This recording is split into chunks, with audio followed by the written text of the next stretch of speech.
What's going on YouTube? It's Wigglesticks here with some Madden 16 tips for you guys. Today I have a blitz for you guys. I don't know if there's any blitzes on YouTube yet, but I have one early 5 days before the release. It is solid, comes in every time. And guys, it is out of the nickel 335 and it's our base play cover 3 buzz drop. This blitz does work with other plays in this formation, which I might save for another video. Depending on how the feedback of this video goes, maybe I'll show a whole defensive scheme out of this formation.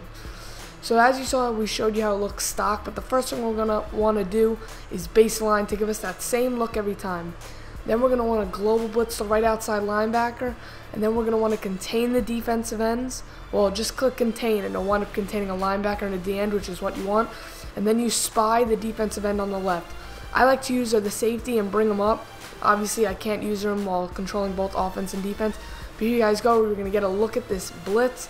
As you see, it comes right in off the edge, untouched. It's very difficult to stop. I mean, guys, it works. I mean, we're only rushing 3 guys. 3 guys. You can rush 4, you can rush 5, you can rush 6, you can rush 7, you can rush 8, you can rush anyone. But we're only rushing 3 guys. Now just think about that. We're going to have 8 guys in coverage. It is blanket coverage across the entire field. The weakest part of the field is that bottom right where the running back would go to, but that's why we have our user. If I was using that, I'm covering that running back all day. It's happening. And now as you see, this blitz comes in so fast off the outside. And let's get a look from an aerial point of view in slow motion how the tackle can't get out in time to make that block. It doesn't matter how fast the tackle is, doesn't matter how good he is. But one thing that helps is when our linebacker is fast. Right now we have Kendricks, who's a very fast linebacker, so he's coming in very quickly off the edge.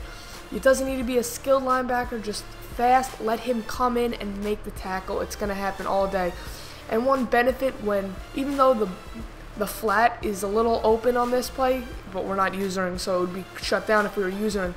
Not many people want to throw towards the side of a blitz because it's dangerous. They don't want to look that way. They start looking the other way. They start trying to move that way to the left of the pocket.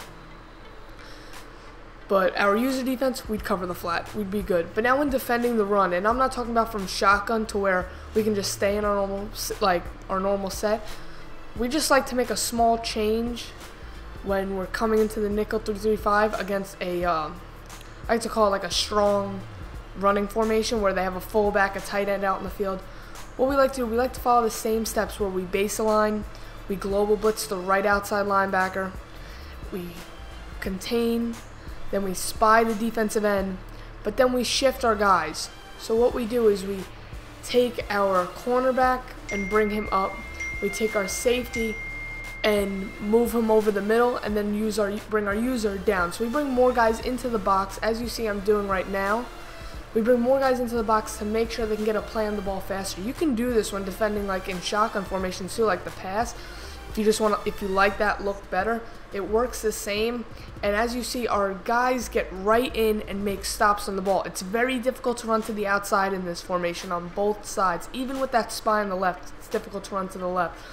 The middle is the weakest part, but our defense, when you're using a guy, I'm just using the safety, right? I'm not even using really, but you can use anyone on the field. You can still keep it less than a 5-yard gain, like 3-yard, 2-yard, which is fine when we're in a nickel set. That's why we have other formations. If we are having trouble stopping the run up the middle, we can always switch out after we lab another defense. But so far, this is looking good. As he goes to run to the left, and our D-end gets in every single time. Now, I don't know if it's like this. I didn't test many plays. I've tested a few run plays to show you guys. But we're getting there. We have lots of guys in the box for a reason. And good coverage. It's blanket coverage all across the board. So now we try and do a misdirection to the left, and still, you got a 2-yard gain. I'm fine if someone's getting a 2-yard gain every time they run the ball. Because you know what? If they try and go for it on 4 downs and run the ball, they're not getting it. I am fine with that. And I am in a nickel set. That's what makes it even greater. It's pretty spread out. So if we're stopping the run, that's great. We got to count on our guys to make block sheds, and we're stopping the run. So now we're going to try and stop the run up the middle, which we do. It's obviously, with it being spread out, the middle is the weakest point of this defense to run it up the middle. So it's susceptible to 0-1 traps and dives. No defense can cover everything. There's always something that will be open, but the defense does do a good job at it. Guys, I hope you enjoyed this video. If you want me to expand on this scheme so you guys can see all different plays, how it works, that's going to base off you guys and your feedback, your comments, your likes, if you guys are sharing it or not. I mean, but more tip videos will be coming soon. I'm going to try and get some offense in there. I know I had my previous video was a rocket catch, and the one before that was a face catch, so make sure you check that out. Guys, I hope you enjoy the Blitz. Lab it, learn it, love it, and you guys can mess around with it, make it better, you know. Alright guys, I'm out. Peace.